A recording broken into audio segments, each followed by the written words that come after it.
before we get to that point, I want one thing to happen. It's not on the agenda. I've already introduced Bob Shearman with Henderson Franklin. He does a good bit of employment law.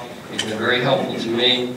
And what I think would be very helpful to the board is if Mr. Shearman, I asked him beforehand to do this, so I'm not catching him off guard, I hope, to give us don't get into the specifics of what we might deal with, but simply give us a broad overview of the role of the Board of Trustees under Florida law, what we can and generally cannot do, and there's certainly probably going to be some gray areas. But I just want him to give a sense of it, because I think that might help us in crafting the agenda.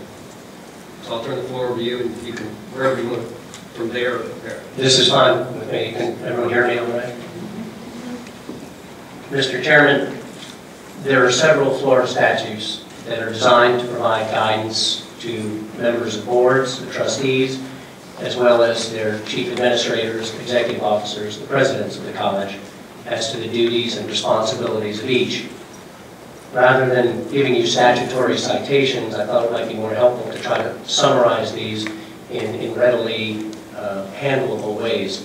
And the first is actually similar to a statement that you made earlier, and that's involving the big picture. The board's role by statute is to operate at a strategic policy-making planning level. The board is not to get involved in the administrative operational level of operating the college. That is the president's role. There are two statutes, and these are important ones that I'll mention to you, 1064.64, 1000.65. They each set forth the various rights, responsibilities, and roles of both the president and the Board of Trustees. Another important item that I think also relates to a statement which you made earlier involves individual authority. And that is that the board acts as a board, and it has authority to act only as a board. Individual members of the board have no authority by statute. So the determination and the decisions of the board are what lend or what carry the day. The board is to act through a consensus and a decision, and the president then takes those decisions and puts them into play. The board is a corporate body under Florida law. All components of the institution are answerable to the board, but not directly to the board, through the president. And that is the president's role.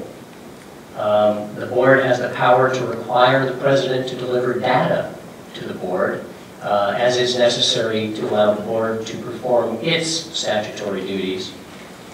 And it can act, in some cases, even without recommendations from the president. But by statute, again, the board can only adopt rules after considering recommendations by the president. I can address specific individual issues. There are statutes that relate to, for example, employment and personnel topics. But rather than go through these, I think what I prefer to do is leave it in that context, because I think that gives you good guidance.